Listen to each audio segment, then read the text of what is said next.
Well, I have the hull flipped over again. I've already give the bottom one coat or one good sand. So I'm done sanding, and I've taken put it someplace a damp cloth and wiped everything down, got all the dust off.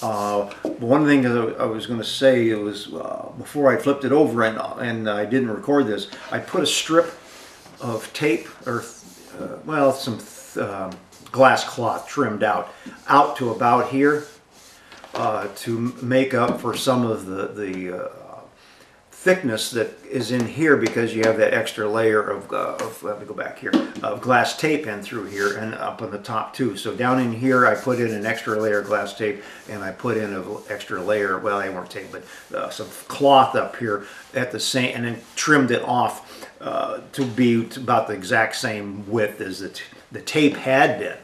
And then I laid another layer of cloth on top of that. So it feels pretty good now. If there's any problems, it might be for me from sanding. I mean, you know, it's like we say before, or I've said before, it's a boat, go out and enjoy it. It's not going to be perfect. You're always going to note. I'm not a professional boat restorer. I'm a boat builder, not a restorer. So I make them nice the first time, but coming back on the patches, that's something I'm having to learn. So, and I'm pretty easily satisfied as long as it floats and gets me there. I mean, it's not a America's Cup where every inch of the bottom has to be just absolutely perfect. But I'm happy with this, and I think by the time I get done, I'll cover it up. So let me go ahead and mix up some two-part epoxy primer.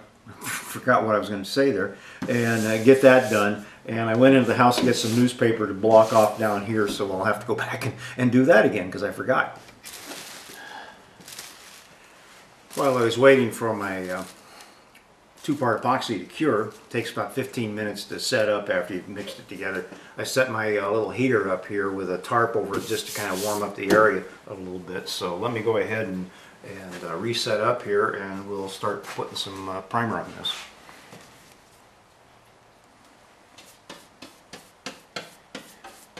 I'm probably going to put this on fairly thick. I didn't use a weave fill, but there's enough epoxy, I think, on that last layer I put on that would cover everything up.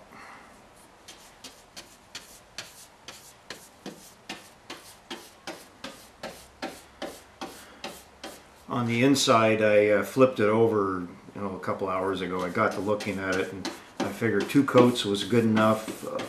There was some, you know, if you didn't know any better, you could say there were some dark spots underneath the coat, but I wasn't really happy with the fix. There were some visible cracks around the top part, and I'll show you when we get outside again, but it's like, the hell with it.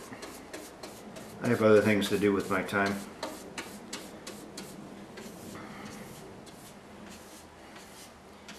And I made way more than enough.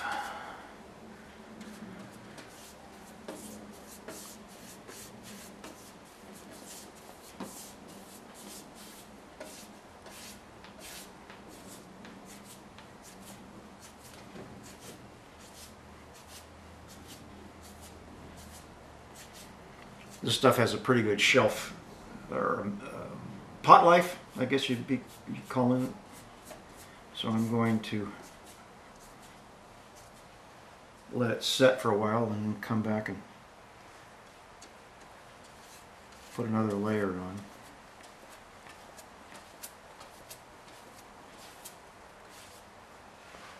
Let that bleed in a little bit.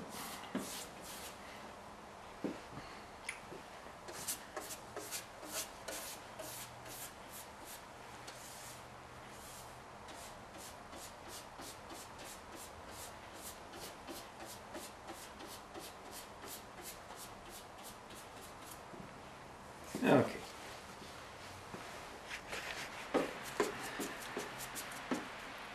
It's been an hour or so, and it's somewhat dried with the heater on it, so I'm going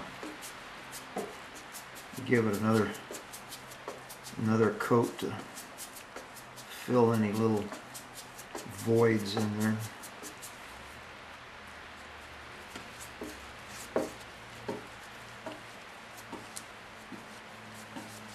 I'll give this a coat of 200 or 220 sanding before we go to the paint.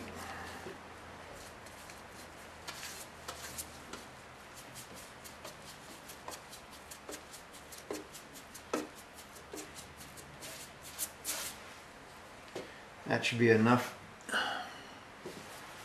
We'll come back and when we sand it and get ready for the LPU. I've given it a sand with 220, and it feels pretty good. I know it's a repair, so I can live with that. I've sanded it down, vacuumed it, and given it a couple good wipes with a cloth. Mix up some LPU paint with some cross-linker in it. So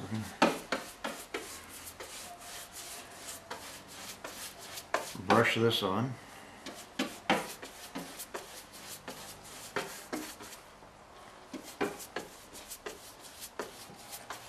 I don't know how many coats I'm going to get on today.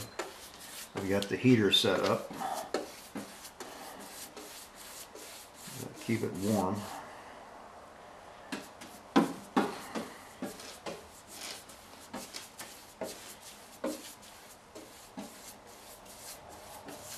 Should get a roller cage out and roll it and then tip it.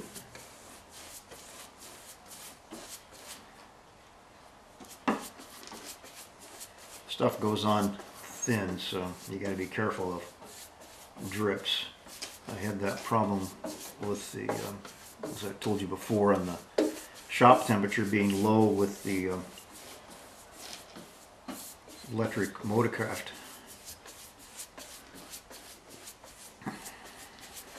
Okay, I gave it a little bit of a roll. I think I saw some bubbles coming up, so I'll go ahead and tip it out.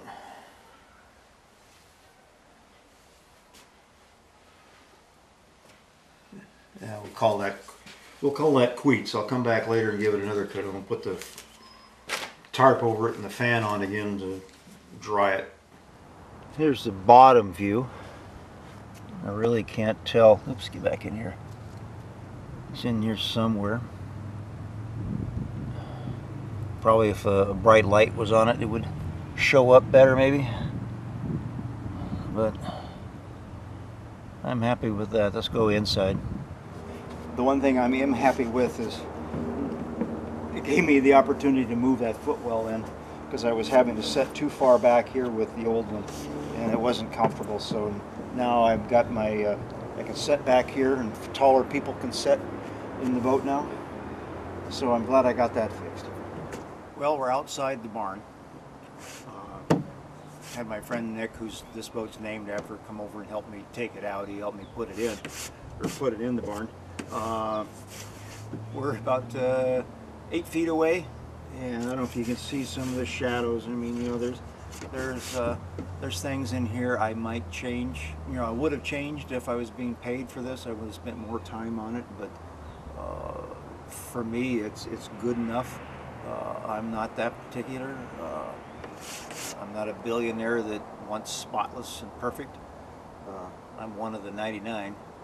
So the only thing I probably would have done was right here where I cut this panel. I would have probably should have cut along the edge of the glass tape where it folds over, and where you can see a seam, and then glued, epoxied a block in back underneath the 2x2 for this to set up against, and then it would have looked a little differently, but I'm not going to worry about it. And I got, here's the stick that did it all when it came down. Now I'm getting dirt all through my boat. Came down through here, hit the panel here, and then finally went through the bottom. I'm going to keep this around as a keepsake. And so this will finish up this series. I don't know exactly what I'm going to do next. So until then, we'll see you later. Bye.